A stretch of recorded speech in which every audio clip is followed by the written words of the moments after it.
adjusting. Earthquake. Not really. It's good. There we go. How's that?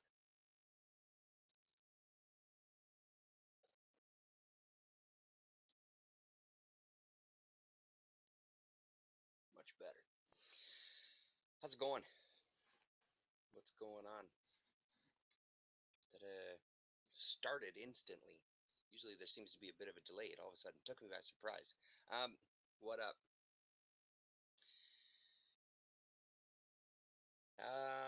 What I got for you today? A few things. I've been kind of waiting to do this particular video. I'm kind of excited about it. I'm excited about it for a few reasons. One of them being a list that a bunch of people are working on throughout the year. I've managed to put a dent. Uh-oh. Is there no audio? Oh, there's something coming through. Hello, hello. That thing's not on. Hello, can you hear me? Oh, there goes something. It seems to be really quiet. Somebody's there. Oh, there, now it's registering. For some reason it wasn't registering there. Okay. Now that I've completely made a whole bunch of noise and yelled at you, basically. Thanks, GPAP. Good evening. There's been a few things I wanted to kind of bring your way that I'm pretty excited about. So we'll just start right into it. The first thing is I've been kind of reading some series, and I'm kind of excited about it because I'm enjoying it a little more than I probably should, because it's not the most mind-blowing stuff I've ever read, but it's just good. It's just kind of good entertainment, good kind of light reading. I'm starting in on Crossfire from Eclipse Comics. I'm about 5 issues into it, and then I've read 3 of the 4-issue miniseries Crossfire and Rainbow. So Crossfire comes from the DNA agents kind of world that Eclipse. I've only got a few issues of that series, not very many, so I haven't read any DNA agents. But I'm actually really digging this series quite a bit. Again, it's by no stretch really in depth and a lot of things to say. It's pretty light fare. From what I gather, Crossfire used to be another guy who then died. This bounty hunter whose name I'm blanking on right now, Jim something or other, I think.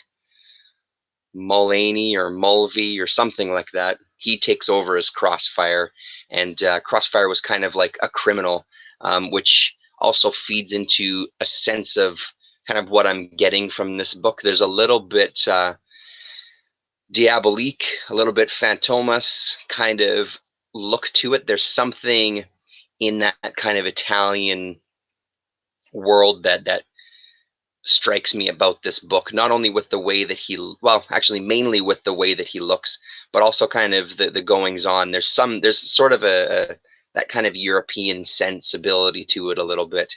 So this is Mark Evanier and Dan Spiegel doing the art. Evanier wrote a bunch of comics, but he also wrote a bunch for TV as well. He does kind of little essays in a few of these as well, kind of old Hollywood stories. I have yet to read any of them. I think there's been 3 so far. But this is set in kind of Hollywood, so there's he's doing investigations on movie sets and that sort of thing, which obviously appeals to me a little bit too. But it's a pretty fun read. And some of the other things that I'm really enjoying about it is Spiegel's layouts. Let's see I think it was in this issue. There's just some really nice touches. The art has kind of a real clean look to it. I'll give you kind of a sample of a couple of the pages here. And the coloring is really kind of crisp. But every once in a while, there's a nice surprise with the layout. Let's see if I can find this one that I was really thinking about. This transition isn't a bad one, although I did read it wrong to begin with. She's in a waiting room. In this particular issue, it's kind of a classic Hollywood story of some girl coming from Kansas or wherever, and she's trying to get into movies, and people are around to try to take advantage of her. So as she's waiting to kind of go in, and she's surveying kind of the rest of the women that are coming to try to get this role. We go across, and then we basically go through the wall to what's happening in the office, which then transfers us down there. I just thought there's a number of little things like that. Yeah, exactly. It's the Baxter style paper. It is Baxter paper. And I'll come to that a little later. I found a couple of interesting things eclipse wise, and it actually tells you within which particular comics they were printing on Baxter paper. This one is Baxter, though, for sure. Let me see. Here we go. These pages I thought were very, very clever. So we have Crossfire going to break into this building.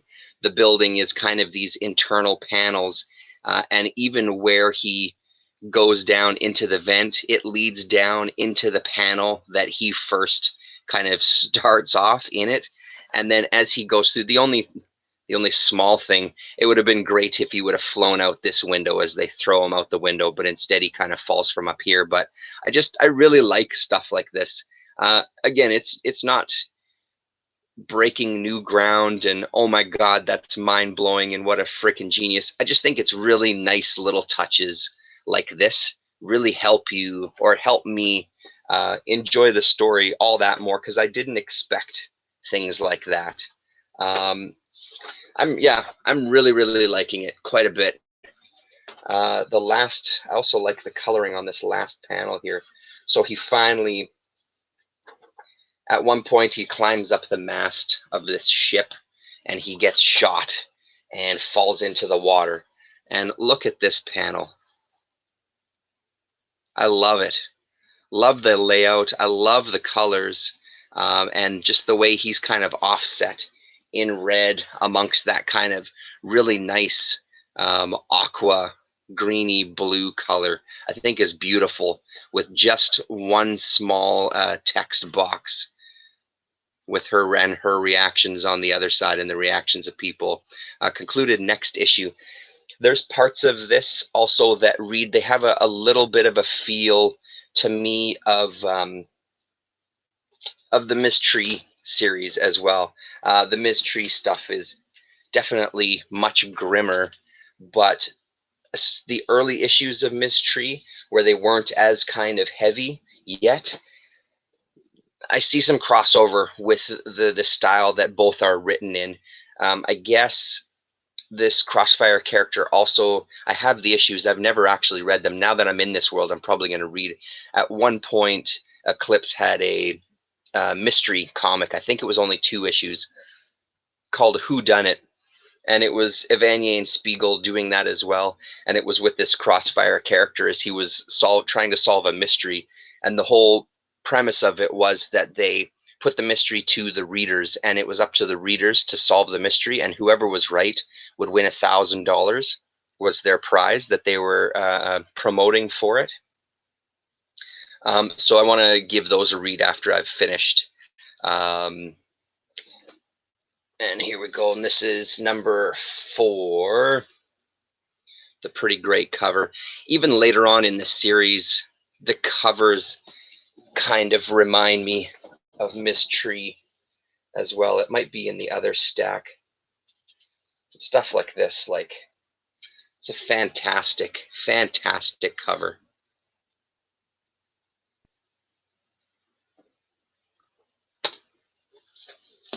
I'll show you more when we get to the other stack. And then less impressive was Crossfire and Rainbow. Like I said, it was just a 4-part mini-series.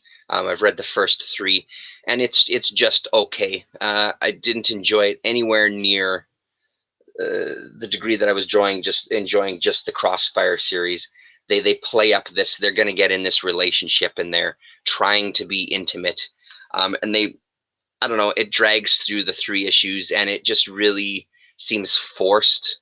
This kind of sexual tension seems really forced and honestly kind of awkward. And not in an awkward, like I'm embarrassed by it. Awkward as in, why are you trying to force that? Why not just get it over with to some degree? They're trying to bring something more out of it that I just don't personally think is working. Again, the art is still fantastic. It's just the story isn't. The story didn't grab me on this one whatsoever. So if you're ever, I know that I see these Crossfire books for pretty darn cheap. Um, so if you're ever wanting to give them a shot, I say go for it. Let me just put these back. So that's kind of what I was reading. The next thing I wanted to just quickly talk about was, I made it last weekend to an estate sale of sorts. I've been kind of looking on the Facebook marketplace a little bit more. Things have popped up there recently, and I've been selling stuff on Facebook, on the Winnipeg Comic Group and the Canadian Comics. Is it Canadian Comic Auctions Group? I think is what it's called. And I signed up for the Prairie Con Facebook page as well too. And Prairie Con it happens in Brandon, and it's a gaming convention. I want to try, if they need like game masters, I'd love to try. I'd like to throw my name into the hat to teach some of the games that we have, some of the more unusual games that we have in the house. I would love to see if there's any appeal with these gamers to try something like Mushroom Eaters or Cave Evil or one of these things, and just get out there and also go to the gaming convention ourselves. Maybe the family and I are talking about doing a day trip where we spend the entire day out in Brandon and just play board games and hang out with people. But going through the marketplace, there was a listing that came up of sorry. There was a listing that came up, and it was selling off board games. What I didn't understand at the time, what I learned later, last time I went to their other flea market in town, Mulvey, the guy who runs the booth wasn't there, and I just kind of caught a little bit of conversation, people talking about something might have happened to him. Turns out this estate sale was, unfortunately, it was his house as well. He passed away suddenly, so they were trying to clean out the house, and they were kind of selling a lot of board games for next to nothing, like $3 to $5. There was some that were a little pricier, but we went down to look. I didn't know when we first went down. I only found it out kind of later that night. I found out more of the details. So we went down to look around just to see what kind of games, because he was an avid gamer, and I wanted to dig through and see if there was anything interesting. We did find some games. I'm not going to really talk about those too much. What I did find on the Sunday that we went was they'd kind of cleaned up the garage a little bit so it was a little more accessible, and there was these blue Rubbermaids, and in those Rubbermaids were a bunch of comics, and I found a very small stack. Some that I kept, and then some that I tried to sell on Facebook, because I knew that there would be other people in the Winnipeg Comics Group that would be interested in. These aren't books that are worth a ton of money by any stretch. It wasn't like going in and raiding somebody's bins and finding $1,000 comic for $1. It was nothing even close to that. The biggest find that I did managed to grab, which was very exciting to me because of what me and my son are reading together. I did find a Defenders #4 in there, and they were selling each of the comics for $1. I was trying to see if there would be any interest in getting rid of a whole bin and kind of making an offer on a whole bin. They didn't really want to. They wanted to sell them each at $1, which is still totally fine by me. A really, really great deal, especially because this was one of those issues that I was just coming to terms of. We really want to read the first 100 issues of Defenders. I guess I'm gonna have to bite the bullet and buy it online or something, because it's one of those books that I just don't see around town. I don't find an affordable. When I do see them, they're just too much money. So that was a really great score. We actually just read this tonight, and it was pretty entertaining. I think issue 3 of Defenders has been my favorite so far. Um, but I'm excited to be reading this series, especially sitting and reading it with my son is a lot of fun. Um, Couple other things that I found that I kept for myself. I just love this cover. I've seen this cover before. I'm not collecting all of the Our Fighting Forces. I'm just doing the losers, but I couldn't pass up this one. It's a phenomenal looking cover with the Hellcats. And who knows, maybe down the line, maybe I will go to more of the Our Fighting Forces. This is number 117. Are the Defenders Essentials not an option? At this point, no, because we actually have the first 100 issues now. I've finished it, and that's kind of one of the things on the checklist. I only needed a couple of more issues, and I happen to find both of them. One at this. I kind of like I do hear you, and with some stuff, absolutely. This one I kind of wanted as the singles because of my love of Doctor Strange and all of that kind of world. I wanted them as singles. And then I found some horror books as well with within these bins. The Witching Hour, number 13, with a just exceptionally good cover. I mean, they're all in pretty decent shape considering they were just kind of thrown in a bin. They weren't taken care of that well, but they weren't trashed. There was some, he had a lot of Archie and things like that, which I'm not particularly interested in, with like torn covers, that sort of thing. But the few that I did pull out of the bins were in pretty decent shape, and yeah, really really nice. I really love that cover.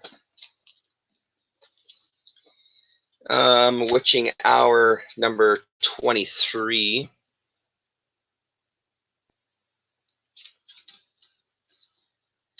And Witching Hour number 32, with another pretty great cover as well.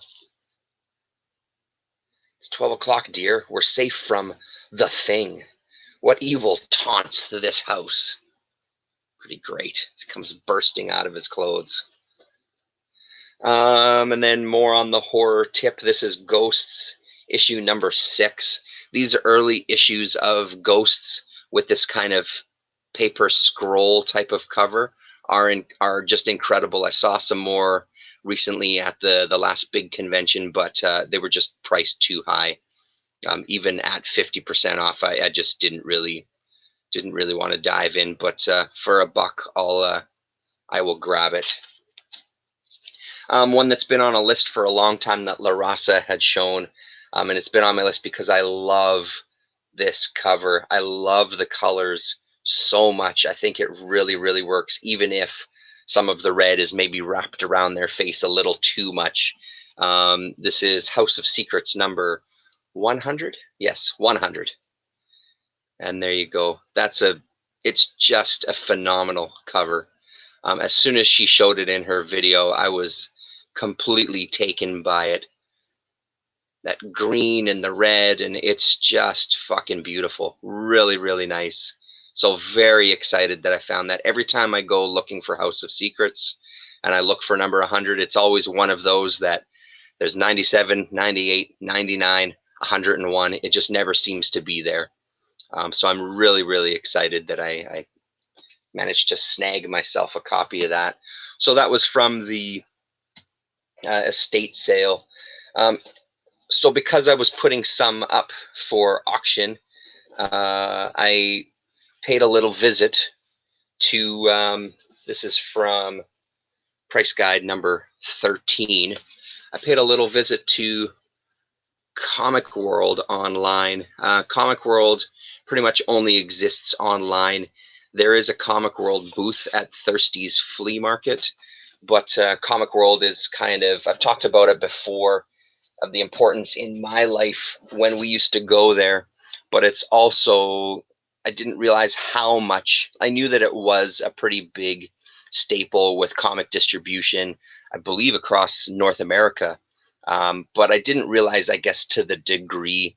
I posted recently on my Twitter, possibly, a brief video from what was the YTV show? Not Prisoners. Was it Prisoners of Gravity? I don't remember. Anyway, a YTV show where they have a little clip talking about Comic World and kind of Winnipeg's place within comic distribution across North America. Really fascinating. So Doug still has a website. He has a warehouse outside of the city in Steinbach, and you can access the website. Let's see if I can do a screen share here.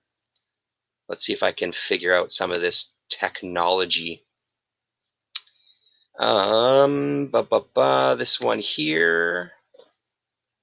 Start screen share. And is something coming up for you?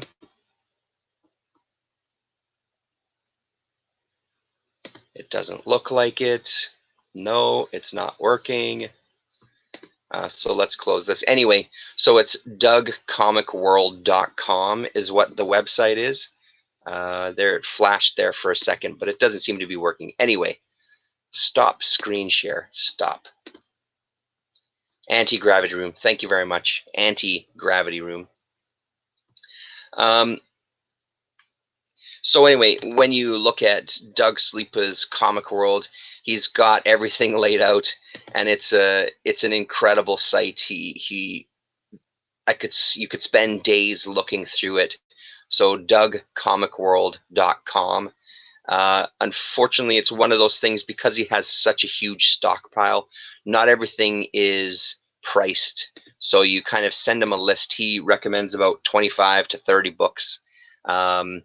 And then he'll price everything out. Oh, Damien, how's it going? He'll price everything out and send an email back to you. The beauty of Doug's Comic World for me is that because there's a booth at Thirsty's is, like I've said before, takes me about 60 seconds to drive there. So they always have somebody there on the weekends. So I placed an order early on in the week, did the Facebook sale, collected most of the money from that. And by the time that had happened, the books were ready for me. So I picked them up today after this course that I taught earlier. And some really great stuff. And I managed to check off a few from the year list of finishing off some series. So I've really, I don't know, I guess maybe at the end of the year, I'll probably do kind of a wrap up, my thoughts on this year's list of what I've been focusing on collecting wise for comics. But this little stack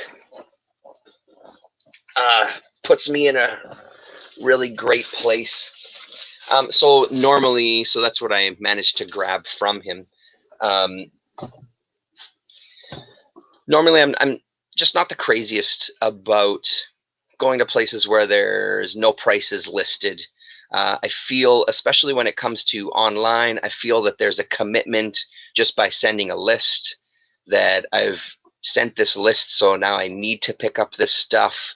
It doesn't feel like I can back out. Last time I did place an order with him, I did say no to some titles, and it's not like he tells you not to say no to them.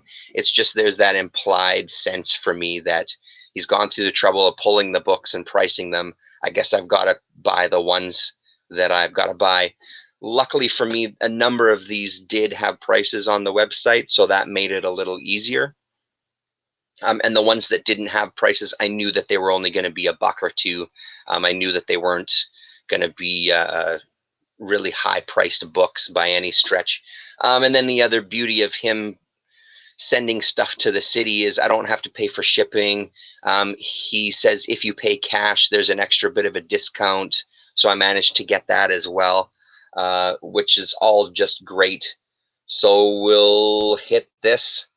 So in the closing in the gap, I now only need one issue of Our Fighting Forces featuring the losers, and I've got the entire run. So these two bring me that much closer. The one that I need is number 123, the very first one. Is that right? Yeah, 123 is the one that I'm still missing. So number 131, and he puts them all in bags for you, not boarded, but at least in bags.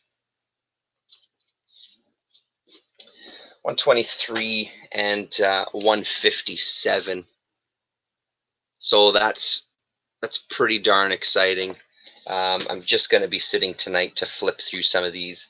I'm probably going to keep reading Crossfire, though, to be honest, because I'm really in that mindset. And he did have, so I'd originally ordered number 4 and number 13 from him.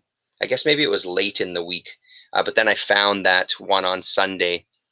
Might have been Saturday night that I did, and then I found that book on Sunday, and canceled number 4. But I did manage to still grab no, good bags, like new bags, new ones. Number 13. So that does it. We have the first 100 defenders now, so that's checked off the list. With that dollar find of number 4 and then number 13, we're done, which is extremely exciting. And Damien, you just showed up, but tonight Jaden and I read issue number 4, and it was enjoyable. Issue number 3 has been my favorite so far, I think, just because it deals with a bit of that Doctor Strange kind of world that appeals to me, the kind of psychedelic ether and astral plane type of things. But I'm really excited to be reading that. Another one that he managed to have that he had that I have just not been able to find anywhere. And when I ask anybody who runs some of the booths at the convention, none of them have ever even had it. When they start to think about it, they all say the same thing. Like, I don't even know if I've ever had it. They always have issues, but Marvel Collector's Item Classics number 2 is just something that they don't seem to have. So this has just really not been an easy book to find. Jay likes a lot of the weird stuff for sure. I don't know how much he's into. I don't know if he's into the Defenders stuff as much as I am right now. He does enjoy it because, again, he's still of that age where his dad is still sort of cool and he likes doing stuff together. He's liking it. I think he does enjoy the psychedelic stuff for sure, though. After all, he is related to me. So I'm super excited about this one. And I remember my brother had, maybe it was a Marvel Tales, I think, where they reprinted this Spider-Man issue. And I remember reading that a ton of times. I remember reading this issue a 1,000 times, grabbing that one from his collection. I always loved that. So to have a nice a reprint of this on this kind of old paper stock that smells real good and vintagey is great. So super excited to be finished this Collector's Item Classics series. And those are the ones there. And then for kind of the $1.25 to $2 books, I got a stack more Crossfire. I don't think I have the whole series. I think there's still a couple of issues that I'm missing. But this one, issue number 5, with a villain, the bungee cord. Pretty great story, pretty ridiculous kind of villain, but the rest of the story is pretty good. It kind of all of a sudden starts evolving into this hack comedian who just isn't getting anywhere, who appeared in actually one of the issues previous. He's sort of a Don Rickles type of character. He's not as brutal with attacking the audience, but he's sort of along those lines. Nobody's laughing at his stuff. His career is on the downturn. He's trying to get a spot on a talk show to revive his career. On the flip side, there's a gangster who's turning on a bunch of people in the mob. So this bungee cord character is the hitman sent to kill him. Sent to kill him, so he finds out some information about where this mob boss is being kind of holed up. So he goes to another mob boss to try to get some money out of the deal. And that mob boss says, "Tell you what, I'll get you a spot on this TV show if you give me the address. So he gives them the address. Turns out they book another big celebrity they've been trying to get on for a long time, and he overhears that they're just going to let this big celebrity talk and take up all the time, so they don't actually have to put the comedian on the air, which pisses him off. He goes and kills the celebrity so he can get the spot on TV. But of course, by the time it's all said and done, as he's sitting, getting ready to sit and watch, he's told all his friends who think he's a loser that he's going to be on the TV show.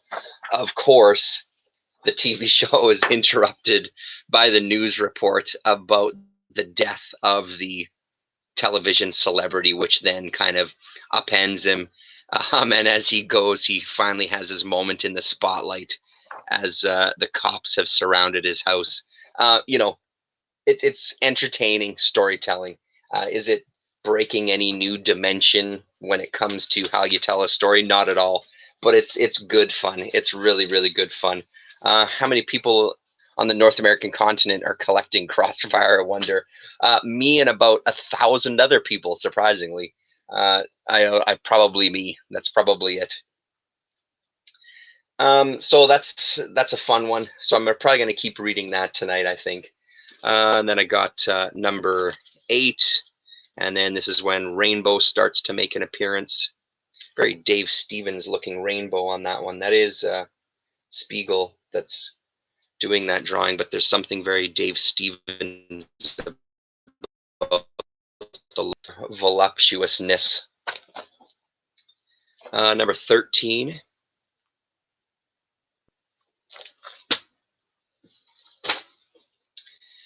Number 14.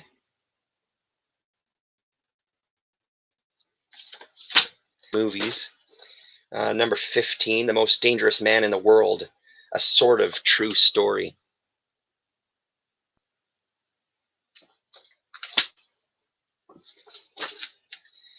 Number 6.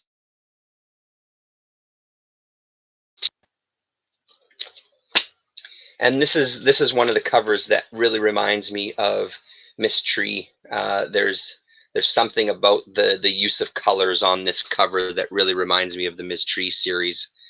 Those iconic covers. Really, really great. Number 17. Number 18.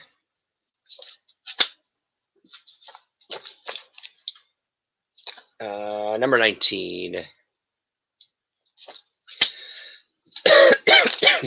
Number 20. With a little Dave Stevens posters back art advertisement. Number 21. Another Miss Tree looking cover there. And one Crossfire series. So that, like I said, I think that gets me almost all the way. Wine 49er, Miss Tree, great series. Absolutely it is. I'm late to the party. Did you get the Dave Stevens cover of Crossfire? As a matter of fact, I did. This is Crossfire and Rainbow number 4, so the last of the series, and that is indeed the Dave Stevens quickly making an appearance. Really great stuff. One of the things that he had on his site, I didn't know anything about it, and when I did a little bit I didn't do enough research, because if I had done enough research, I don't know if I would have picked up these two. Thankfully, I only got 2, because I think they were like $2 a piece, but I didn't, honestly. 26 issues? Okay, there you go.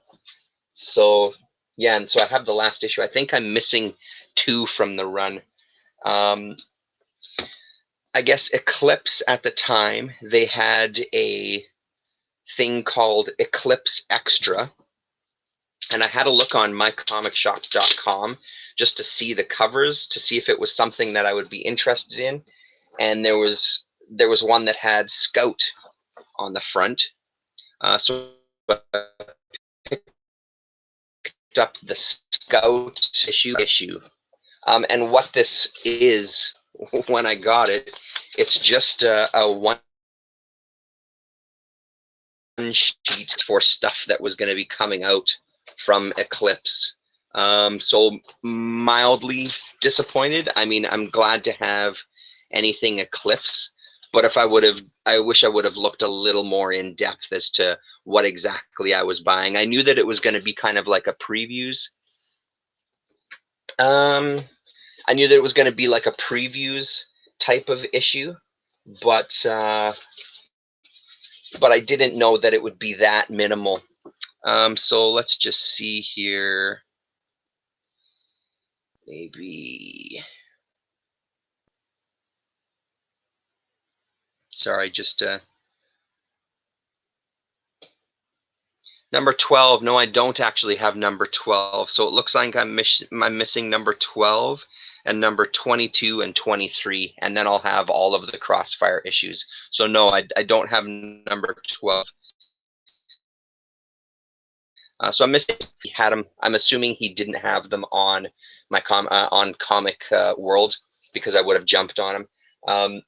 Anyway, I mean, they're interesting. It almost looks like it would have been an insert within something else. I don't know if a previews type of time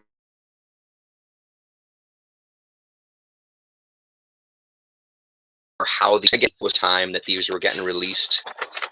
Oh yeah, 12 looks to be very expensive. Yeah, well, I imagine especially if it's a Dave Stevens. I'm surprised at how cheap actually the Crossfire and Rainbow with Dave Stevens cover was. It wasn't very much at all. A couple of bucks, I believe, is what it was priced at on the site. I could be wrong, but I seem to remember that being it. So yeah, 2 issues of that Eclipse extra, and I don't think I will be getting that anymore. And then one that I'm super excited about, because this finishes the series for me. I finally picked up Scout number 19, and it does have the flexi disc inside, and that's one thing I told him in the notes when I placed my order. I said I'd like this issue, but only if it has the flexi disc. If it doesn't have it, I don't want it.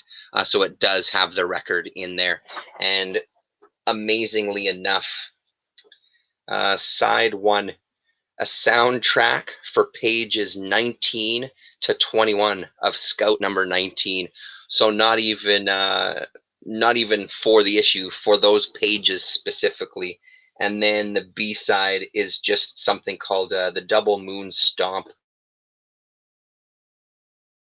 with sides, main solo.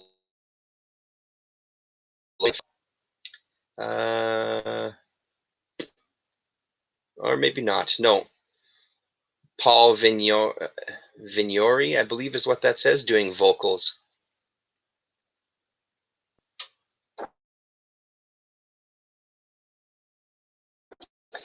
I've got that as well too. I still, because I didn't have this issue for the longest time, I stopped reading the series because I wanted to. When I read this stuff, it's just my way. I've got to read it chronologically. I don't like to jump and then come back. So I did stop. So now this will allow me to kind of continue and finish off the Scout series. But now I've got all the Scout stuff, including kind of the mini series, including one that's like an issue where it talks about like the weapons and everything for that world, because of Truman's how Truman started his comic career, which I think I've spoken about before. He started with kind of SPI and some of these gaming, specifically Ares Mag that I love, that I've played a number of times. He does the art for a lot of that stuff, and that's kind of how his career started. So he did the weapon in sort of if you wanted to do a role play, an RPG, make up an RPG with the Scout characters, here's the information you need to know about the weapons that they use. I have a couple of Airboy from Eclipse, but I don't have very much of it. That'll be the next one. I was thinking about it today because my Eclipse collection is growing so much. I think it was Dr. Monkeybot that had talked before about finding a checklist online of all of the Eclipse titles, and I think all the Pacific Comic titles as well too. Maybe it was Pacific Comics, because that's a much smaller kind of catalog. exactly how many books Eclipse put out, because I've got a couple of short boxes filled with Eclipse comics at this point. If I wanted to set myself one goal over the next couple of years, it would be to maybe finish off the Eclipse titles. The other series that I ended up finishing is Eclipse Monthly. So I picked up the last 2 issues that I needed. I think this was only a 10-issue series, 10 or 12, I don't remember. But now I have all of these as well, so that's issue number 6. And it's more of kind of an anthology of sorts of their titles. Little Scott McCloud on the back. So this one, yeah, and then DNA Agents with Rainbow. Looking all womanly. What do we got in here? I think we got Masked Man in here. And apparently Masked Man was a huge hit within these. And there was a lot of the readers at the time were kind of demanding a Masked Man series, which they eventually ended up doing. Who else do we have here? Who is this? Nightingale.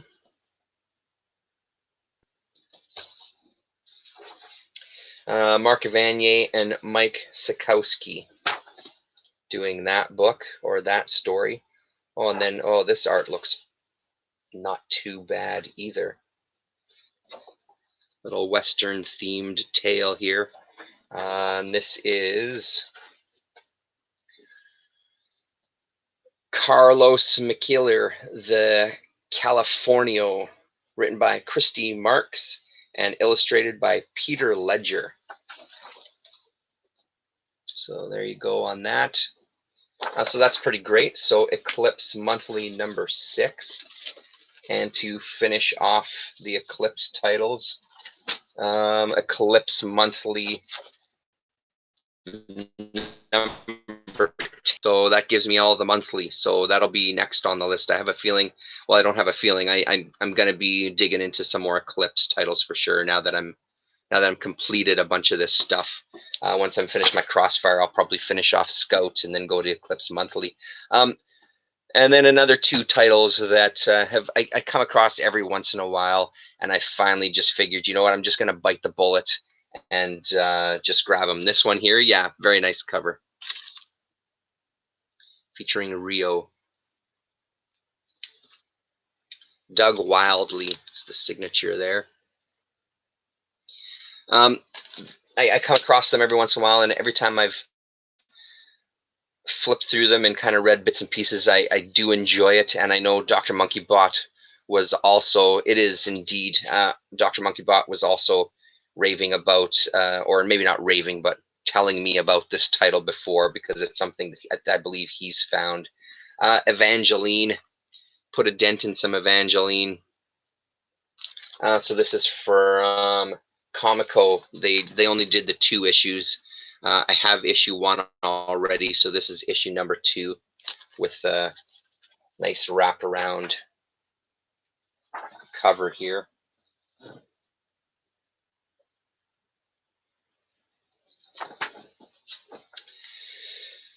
Story by Charles Dixon, pencils and color by Judith Hunt, inks by Ricardo Villagran, and letters by Rod Olerenshaw.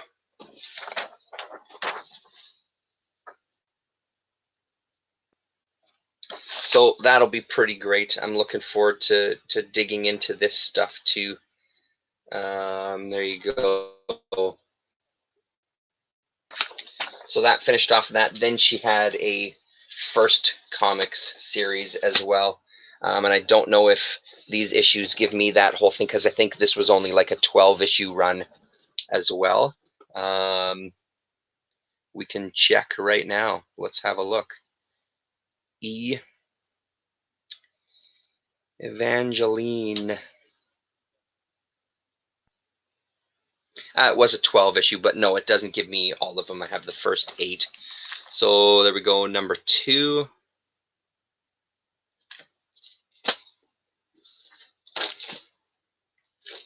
Number 3.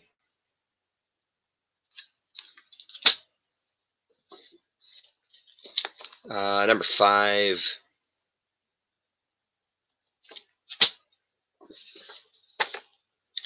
Number 6.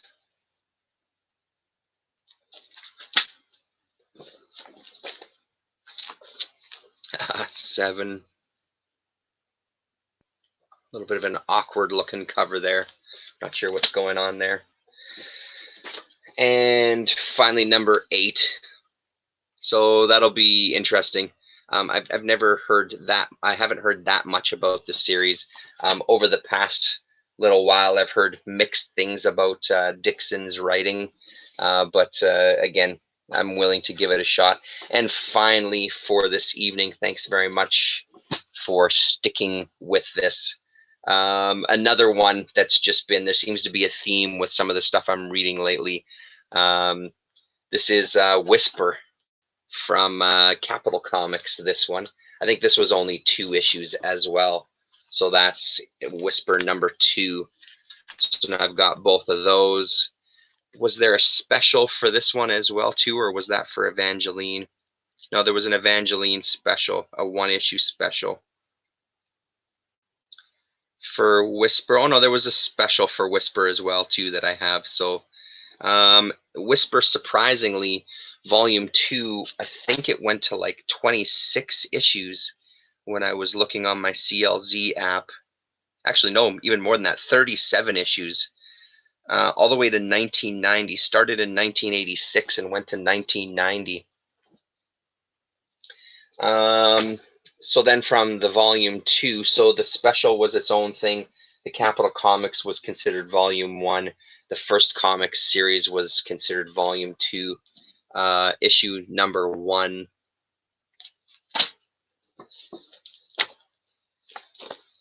Number 3.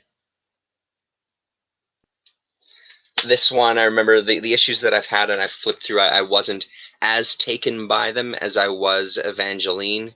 But again, the price was right. So where else are you going to find a stack of Whisper? Probably nowhere. And later on in the series, there were some pretty great covers. Breyfogle, am I saying that right? Norm Breyfogle, I think that's what that signature says. Number 7. He was doing some of the covers here, I think, a number in a row that I actually really like, because I've got a couple of them already. I'm going to take this one out of the bag. I really like the style on these. This is the last one I have now, number 10. I really like it. There's something about that, the way it's colored and the kind of perspective there is really great. So there you go. Yeah, I think First took over a lot of books. It seems to have been the way back then. I don't know how much it happens now, but even with Pacific and Eclipse and First and Quality Comics, I think, was it Quality that took over kind of Eagle, because they were both kind of doing the UK republishing. It seemed that a lot of these books floated between all of those companies once one kind of sunk. So that's it. That's kind of what I'm reading, and really digging. One of the games I ended up picking up was Car Wars. So I've been kind of immersed in that world for a little bit. I managed to find some videos on YouTube with these guys who play Car Wars on the computer, because they're these, from what I gather, they're a group of friends. Excuse me, sorry. That they've been friends since childhood, and now they're all kind of grown up and have families and spread across the world. So it looks like they try to get together and play some games like D&D. But one of the series of videos that they have is about Car Wars, and that's been really helpful to kind of get a sense of it. The instruction book, actually, now that I've started diving into it, it's a little complicated, but it's not so complex that it feels impenetrable. It actually seems like it's going to be a fun little game. I'm not really a car guy myself. The thing that impresses me the most about it is the way that you have to plot the movement on these games. It comes with a little movement key that's this kind of cutout piece of paper that I laminated once I cut it out, and it has a bunch of angles on it. And that's how you kind of plot your movement. You plot your movement an inch at a time as your cars kind of make it across this arena. You can outfit your cars with all these weapons and smoke bombs and dropping spikes and landmines, and you can smash into other cars. And it's going to be kind of fun. I was talking to my son about it today. We're probably going to give it a shot over the winter break, over the Christmas break rather. So that's been kind of fun doing that. But when it's come to reading, like I said, it's been Crossfire all the way. And now that I have these other comics, I'm looking forward to it. So where are we sitting on our top 10 books of 2018? We've crossed out 7 of them. Daredevil 168 is still on there. Doctor Strange 169 is still on there, and Our Fighting Forces number 123. Our Fighting Forces 123, I believe, is sitting at mycomicshop.com. I don't know if Doctor Strange and Daredevil are sitting there. Those ones scare me a little bit. Every time I see them, they're another couple of books that are pretty high priced. But this one is usually reasonable. And then for the runs to finish through the year, I'm pretty darn close. Mystery, I just need the final issue. Our Fighting Forces, Doctor Strange, Daredevil, Star Reach, the original Star Reach. I'm pretty close to finishing that too, but I've managed to cross a lot off this list already. So it's been kind of a good year. Again, I'll talk about this maybe more at the end of the year or in the new year when I look at where my collecting habits are going to run for comics next year. But I'm liking this style of kind of completing runs is something I want to stay focused on. I think really just collect the stuff that I want to sit and read, whether it's on my own or reading with my son. Yeah, so that's about it. Thanks very much for joining me. It's always good to see you all in the chats. You're all great people, and don't let anybody tell you different. GPAP 64-page special, Sleepy Reader, Wine 49er. Who else? That was it who dropped by. Thanks very much, fellas. I appreciate it. And we'll talk to you.